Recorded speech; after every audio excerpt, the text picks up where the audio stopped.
and welcome to the Shinybees podcast, a podcast for those who like their knitting, comedy and yarn in equally large measures.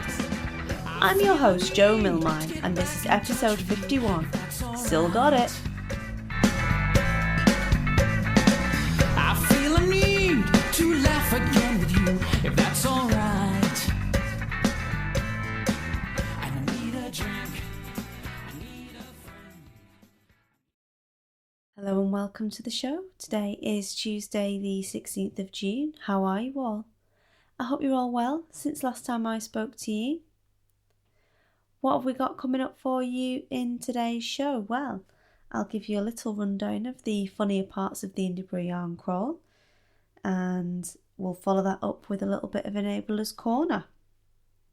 After that, I've got the sock surgery for you, where Claire will be joining us again with a review of Coop knit socks. And then I will be tying up the rest of the show with a perfume review for you, which has been somewhat of a popular segment. So, I mean, who am I to deprive you of yet more comedy reviews? This week, I'm going to be offering you a comedy internet review of Tribe by Coty. So, get yourself a brew and your knitting or whatever else you're working on at the moment. Make yourself comfy and we'll crack on with the show.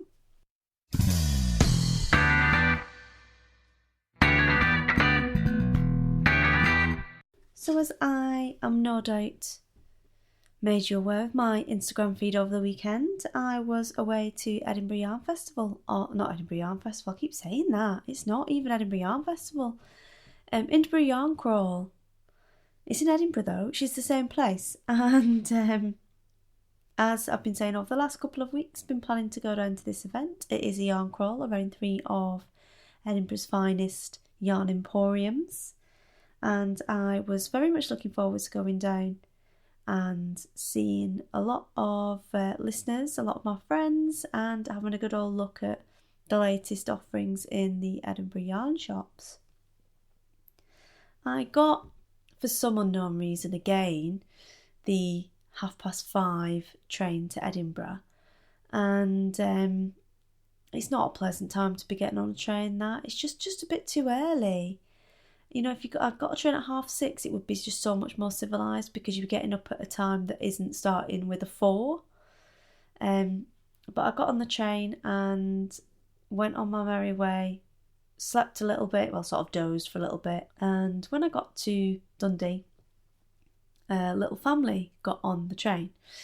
So at first I thought it was a mum and 2 children, and then it transpired it was a mum, a dad and 2 children. And I have 2 children, as you know, so I wasn't really particularly bothered about the children sitting near me. But when it became apparent there was 4 of them, I offered to move because travelling with children is not pleasant at the best of times, and their life would be so much easier if they could all sit together. But when your children are under 6, you don't get a reservation on the train. Only people who actually buy a ticket get reservations, which is faintly bonkers. They should at least allow you, if you're going to be travelling with children, to book a seat. I mean, what are you going to do with them otherwise? So this terribly polite family spent ages telling me that I didn't need to stand up, and, you know, they would all sit separately, and I was just like, look, I have children, it's fine. Really, I've been on the train for hours anyway. It makes no difference to me. It's just me on my own, and if I have to stand up, you know what? That's fine. And they all sat down. In the meantime, before the conversation had started, I was entertaining the children whilst the parents were busy trying to stow all the bags and everything else. And obviously, the little boy involved took a bit of a shine to me as a result of my over-exuberance about an orange lifeboat on the Tay, and proceeded to basically chat me up the entire rest of the way to Edinburgh, including such choice things as showing me his new magazine that he'd got, and telling me how old he was, and asking me which house I lived at, culminating in, the penultimate thing was he spotted me knitting, and he said, "Are you knitting?" And I said, "Yeah, I am." And he said, "Oh, Bet teaches my mummy to knit." At which point I pipes back, "Oh, is Bet any good?" And he looked at me with a really serious face and he went, Bet's really good at knitting. And then he turned around to his mum and he's like, "Mummy, write this address down."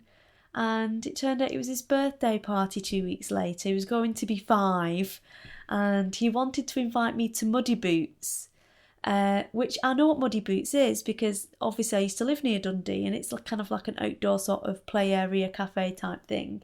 And he invited me to Muddy Boots for his birthday if I wasn't working, and it was up to me. I could either watch or play, so I had to make some excuses about that. I might be busy and only if there's enough space, but if I don't come then he must have a really good time. Anyway, he was a very sweet boy, and they got off eventually in Edinburgh afterwards, and I'd already met up with Isla and Hannah, and I was stood in the middle of the concourse of Edinburgh, Waverley, and this little kid comes across his family, at which point I obviously stop and shout across the sort of the plaza, if you will, the big part where where all the boards are. I'm shouting, James, hi, look, these are my friends," which he absolutely loved.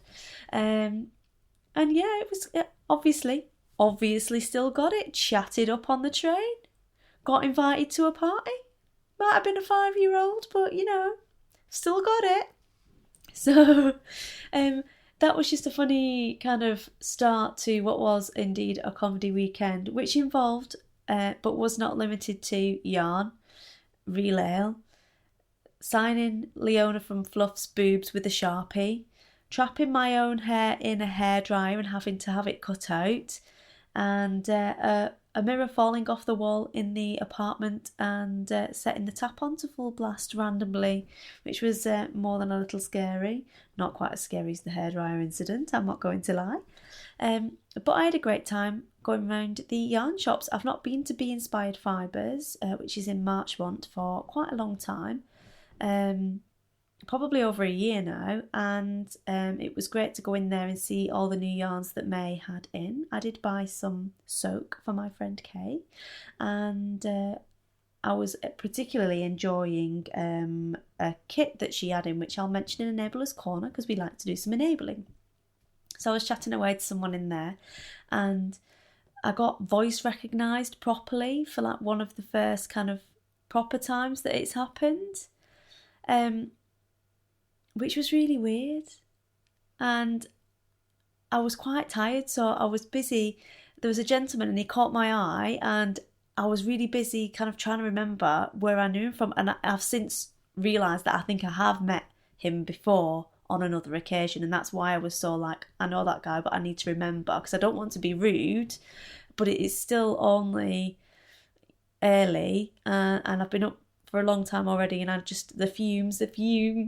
So yeah, it was Ford and Jules Woolen Flower who I met there, which was really cool. It's always like I was like kind of fangirling myself when I can't believe someone actually, real people listen. So it was lovely to see them, and Leslie Taylor as well. She was there at the same time, so I kind of got fangirled 3 times at once and was just completely overwhelmed, because I really still don't think that anybody other than my mates listened to it, and admittedly the listening figures do say otherwise, or I'm very popular, but in terms of actual friends who listen, but yeah, that was cool. And after that we went along to Kathy's Knits and saw Joe and Mika from Edinburgh Yarn Festival in there, and Kathy's is getting worse. I had to not look at a lot of stuff because there was lots of cool British breed yarns in there that I haven't seen before, and I just decided it was safer all round if I just didn't actually look too closely at anything, then I wouldn't buy any, and that seemed to be quite a successful tactic. After that we went along to Ginger Twist Studio, of course, with the lovely Gemma, and totally enabled her into buying a couple of skeins of yarn, and fought myself to not buy a skein of orange Ginger's hand-dyed, and then off we went to the pub, which was in the Safari Lounge. Now this is where they have the Tone Mouse Knitting Group, and I've never actually been in this pub before, although I've heard about it a lot. It is highly recommended. The food is delicious. They have a brilliant selection of craft ales. Sorry, just kind of spider there. Including one from Windswept Brewery, which is my local brewery to here and run by a couple of friends of my husband's who used to be pilots. So obviously I pitched in for one of those. And yeah, great food, great beers, cool atmosphere. A little bit out there on the decor, certainly out there in the bathroom department, because there's a pith helmet for a lampshade. But yeah, really good.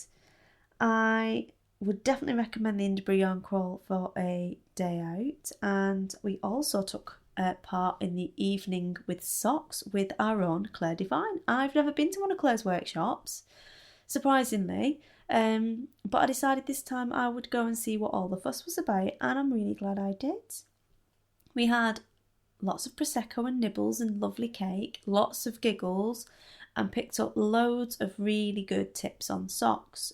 Now, obviously you know that Claire and I have been working together on this sock project for 6 months now, and I've picked up loads of tips on the way, as I'm sure you guys have, from the things that she's been talking about and explaining, and the questions she's been answering on the agony aunt, etc. I've picked up loads of tips, but she had still loads more value to add in this workshop we did. Lots of tips for fitting heels correctly and what you need to bear in mind, and then we did some anatomically correct toe patterns so we could have perfectly shaped left and right toes for our own feet, which was really, really cool, very interesting to hear some more top tips from her. So having now been to one of her workshops, I can absolutely recommend it. I'm not sure whether she offers Prosecco at every workshop, maybe she should consider that, but it was really, really good fun. So that was the Indie Burgh Yarn Crawl, and if it is going to be happening next year, and I would highly recommend you pop along to that if you're going to be in the area in June. It was great fun. For all the people that I didn't get to see, sorry I missed you, and the ones I did get to see but I haven't mentioned because there were a lot of people there, it was lovely chatting to you all.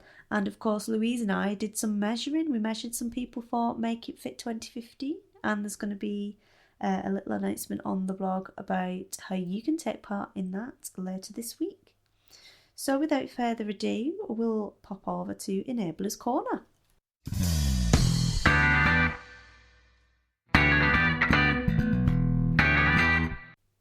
So Enabler's Corner this week is all about the kits, no trouble.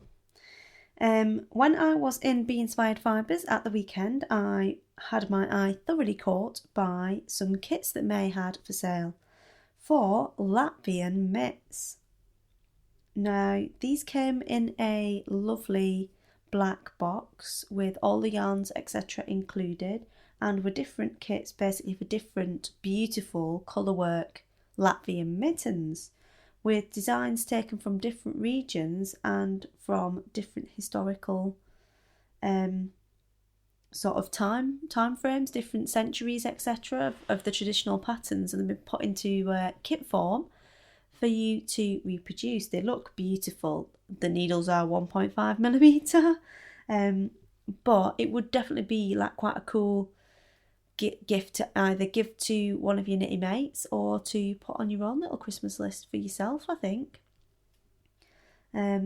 Really sort of something different that I've not seen anywhere else. I think it was Knit Like a Latvian make the kits, but I will put a link in the show notes because May does have now a big online shop as well, and she stocks a lot of Japanese stitch dictionaries and different Japanese knitting books, as well as some of the more sort of oriental type yarns like Lotus and Habu, etc. are all available on her website now. So I'll put a link to that in the show notes so you can go and have a look. Whilst we're on the subject of kits, there's also Yarnundyed-knits, who are a new kit brand who specialise in undyed yarns. Now, I saw these guys at Edinburgh Yarn Festival, and They do knitting kits for beginners to intermediates in a range of different, as I say, undyed, natural, untreated yarns. So there are some kits that are with merino, some have BFL, some have mohair or a mohair blend, and one that particularly caught my eye as something that's a little bit different was the snowflake hat, which comes as part of a kit that is baby yak, 100% baby yak and 100% baby camel, but natural shades, so it's kind of like a dark brown and a caramelly brown. If kits are not your thing though, they also have the undyed yarns for sale just to buy. So I think it's probably the only place that I've seen 100% yak and 100% camel yarns as such. I think May might have had a couple from Lotus, but these are the only ones that I've seen of any other brand. And if that's something you're interested in meddling with and having a play around with, then they could be worth checking out. So that is Yarnundyed-knits, and I will put a link to them in the show notes as well. So on to the sock surgery.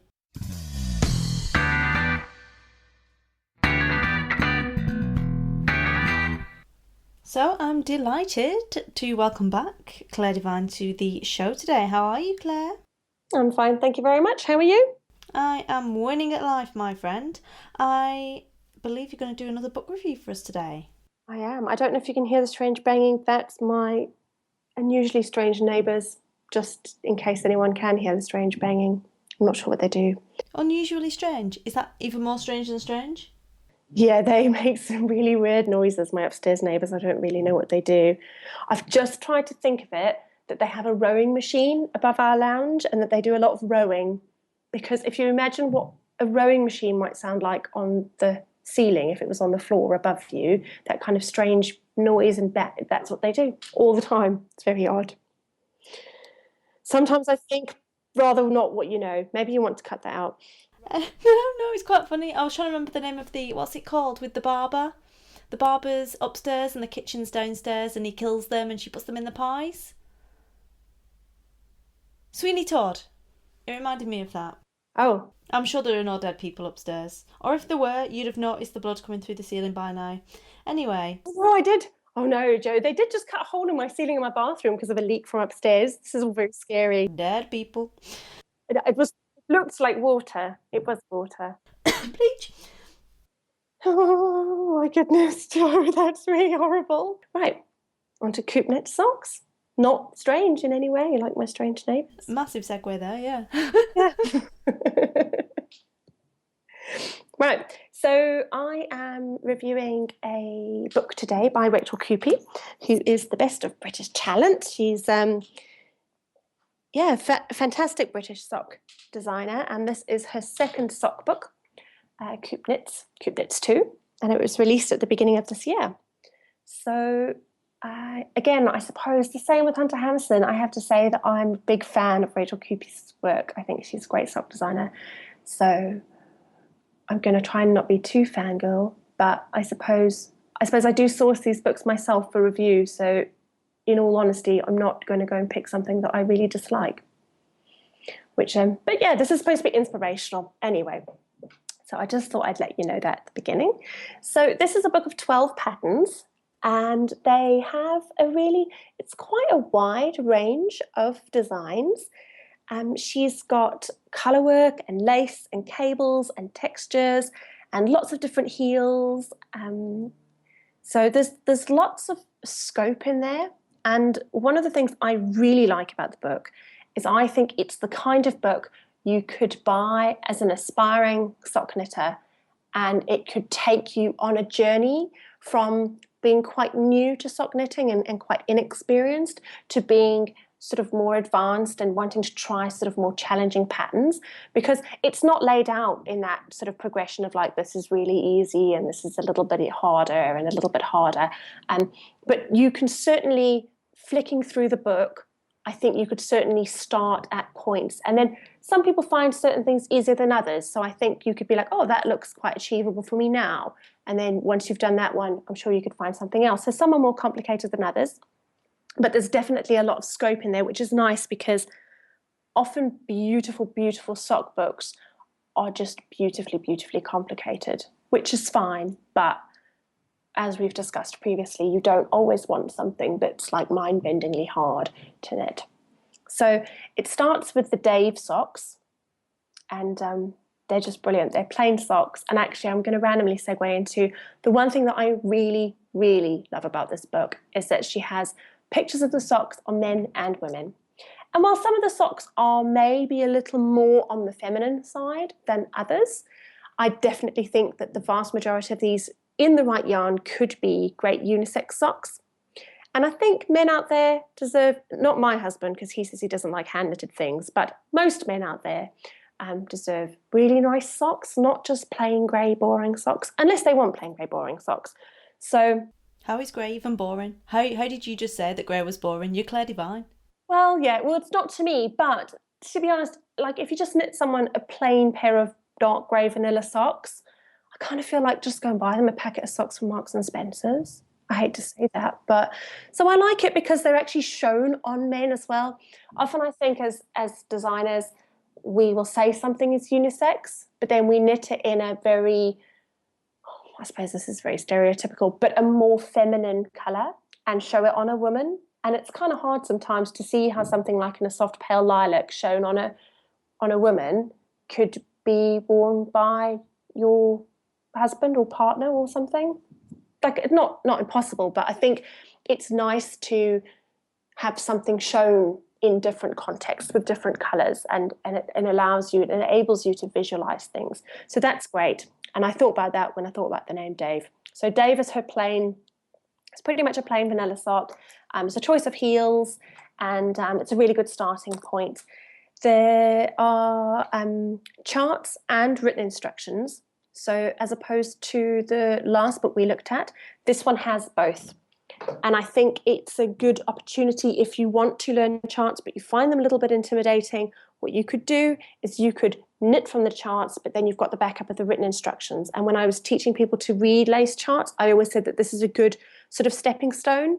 You've got the security of the written instructions, but you try to work from the chart, and eventually you will graduate to not being able to work from written instructions because they will make your eyes swim and you'll be like, where is the chart? So that's great. And I really love to see that, because as someone who puts patterns together and stuff, I know that sometimes generating all those written instructions can be a bit of a nightmare, and fitting them into the page and making them look beautiful. So I think it's really, really good that they're in there, very helpful for people. There are quite a few how-tos, which I think are very helpful, especially given the fact that you could buy this book to knit the Dave socks as a pair of vanilla socks, having never knit a pair of socks before, but wanting to learn to knit other things. And Rachel's put in there how to do Kitchener, how to do a long tail cast on, lots of links to tutorials. So it's a really good resource book. And then there are a couple of words of wisdom. Those are Rachel's words, not mine. And in her words of wisdom, she gives lots of information about gauge and size and choosing size and negative ease. And so lots of sort of sock buzzwords that you might hear that you want more explanation on. And I often think it's nice to read everyone's take on things, because people explain things in different ways. And one person explaining Kitchener stitch to you might sound like a foreign language, but another person explaining it to you might sound like plain old English or whatever language it is that you sort of almost accustomed to. So there's lots and lots of information in there, 12 patterns and 3 sizes on each pattern, I think, unless I've missed out some of them. And I think they all come in small, medium and large. So a reasonable amount of scope there for most people. And then I've got a couple of faves. So I really like Orville, which is it's surprisingly enough an afterthought heel sock. I think I've been converted. It's got a beautiful swirl afterthought heel, or a star afterthought heel, so it's got something a little bit different there. And it's definitely unisex. It's got this really cool zigzag ribbing pattern across it. So I really, really like that one. That's the one that jumped out at me. Another one that I really like, and I like the fact that I seem to be using like a lot, but I'm sorry about that. I enjoy the fact that Rachel's thought about something that's quite common out there in the yarn market and designed something to be used for that. So we've all seen the little packs of gradient mini skeins at the shows or in yarn shops. They're like the sweets at the checkout. You just sort of buy them and then walk out and think, why do I have this packet of tiny pieces of yarn? What am I going to do with them? Well, here you go. You can knit an Otis sock, which is sort of a colourwork sock. It's got a lovely little ribbed foot, and it's got some gradiated colourwork that goes up the leg. So it's good colourwork practice. Again, it's another one of those sort of skills that she's added into the book, but very achievable, I think. It's not like uber complicated colourwork, and it uses these packs of gradient yarns. So you could use a gradient yarn or a self-stripe or sort of anything and have a bit of fun with colour there. So lots and lots of things. I think I'd recommend it for someone who is looking for maybe a little bit of a challenge in their sock knitting journey, if they're wanting to learn things. As I said before, I definitely think it's a book you can progress through and learn lots of skills and have lots of amazing socks. So you could work through it in a year and then you'd have a pair of socks for every month. That doesn't really you'd make a pair of socks every month. I don't know if you could wear a pair of socks for a whole month. That might be a bit long. But yeah, and it's on Ravelry for £17, and it's in print for £18, and you can buy it directly from Rachel via her Big Cartel shop, which is always good. I like to buy things directly, and you get a free ebook. I also know that many, many good yarn shops have Rachel's patterns. So if you want to support your local yarn shop, because they're very important as well, give them a shout and see if they've got it. So that's my take on Coop Knits Volume 2. And I've got a copy to give away as well. So that will be on the blog with the normal 2-week closing date. And the information, the exact dates will be in the show notes. Awesome. I like her hair. I like her hair cool. too. Just I like cool her hair. I like her hair. I wanted grey hair once, but it didn't work. I know hers is not really grey. Hers is more like a lilac-y colour, but yeah. She has nice hair and nice socks. Clearly the socks are up there, but you know, she does And have she's lovely quite nice hair. actually. I've met her briefly a couple of times. She's nice. Yeah. That's good. That's good. Nice seems to be my word. I'm sorry. Yes. I should. Nice and like. You're a little bit vanilla today, aren't you? Nice. It's a bit like my. But actually, I love it. It's brilliant. But yeah. It's because you used up all the love on Hunter. I did. There's only so much love to go around.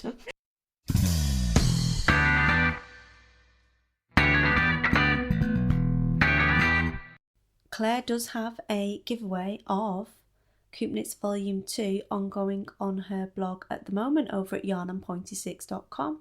So if you want to be in with the chance to win your own copy of that book, head on over to her website. I will put a link in the show notes, and enter by leaving a comment underneath the blog post.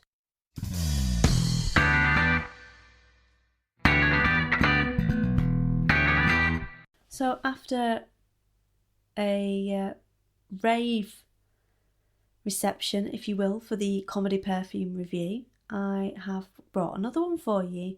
There was a bit of a conversation on Twitter, and Amanda Classy Squid on Twitter, I was discussing, I couldn't remember the name of one of the perfumes because it all got a bit into retro perfumes and everyone started talking about it. It's a bit of Friday Night Madness, if you will.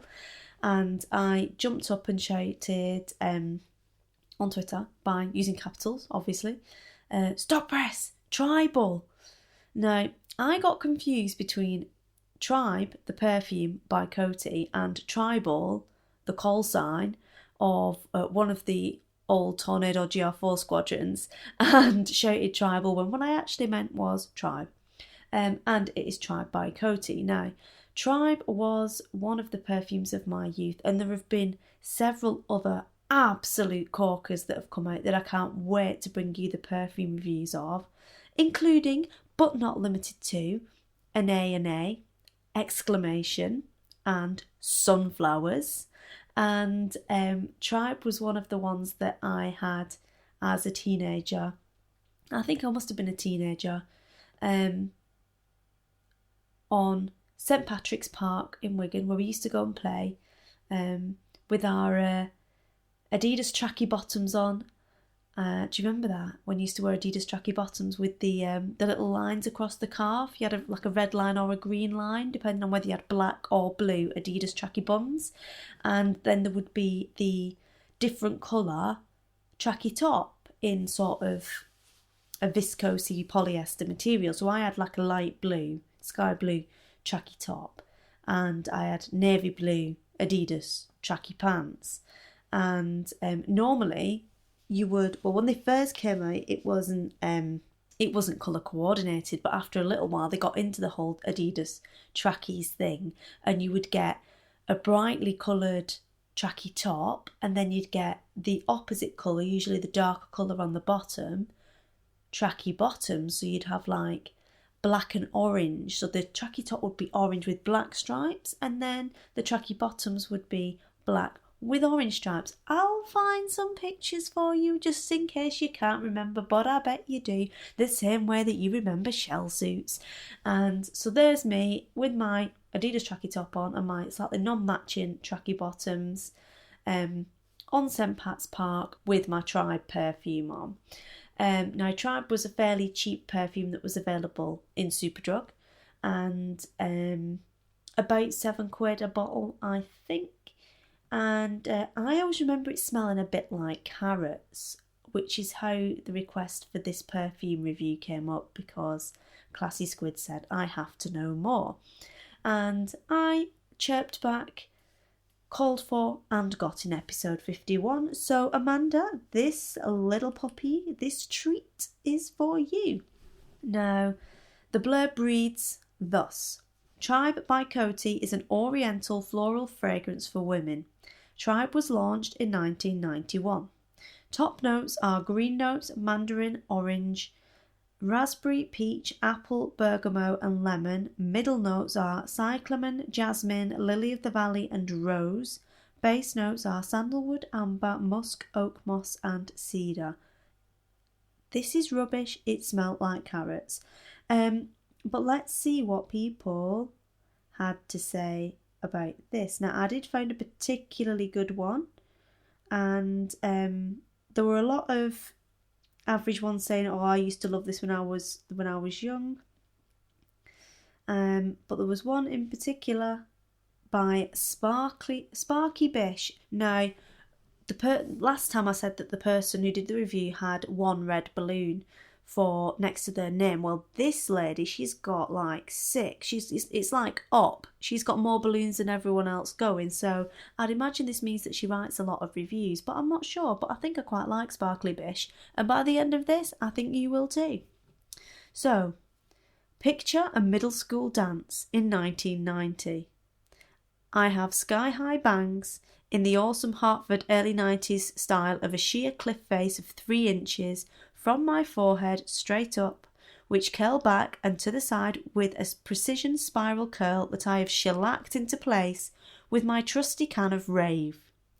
I have on my coral tiered ruffle skirt and 2 t-shirts with the sleeves rolled up to show the contrast.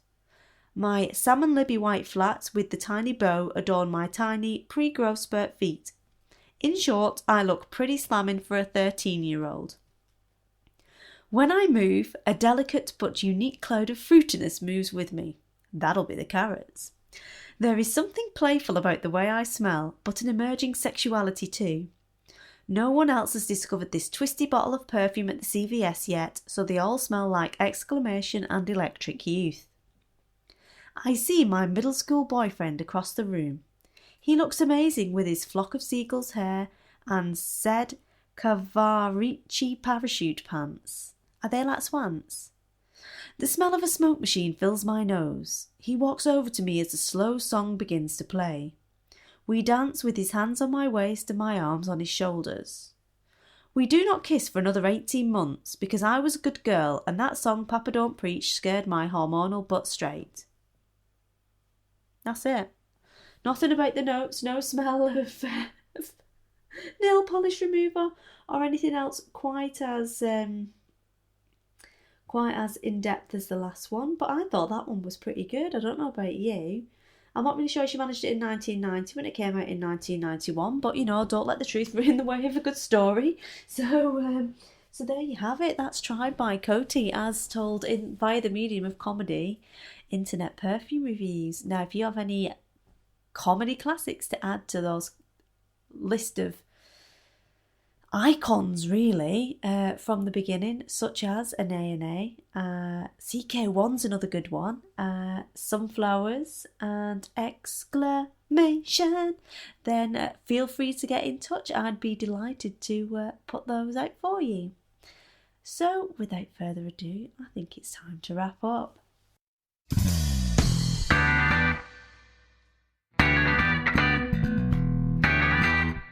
Well, that's all I've got time for this week. I hope you've enjoyed the show, and in particular the perfume review, which, as you can probably tell, I got quite into. I'm not gonna lie to you. I find it quite funny, and feel that somewhat my sense of humour is returning with the returning son and husband. So, all that remains for me to say now is to wish you all a great week, happy crafting, and speak to you all again soon. Bye.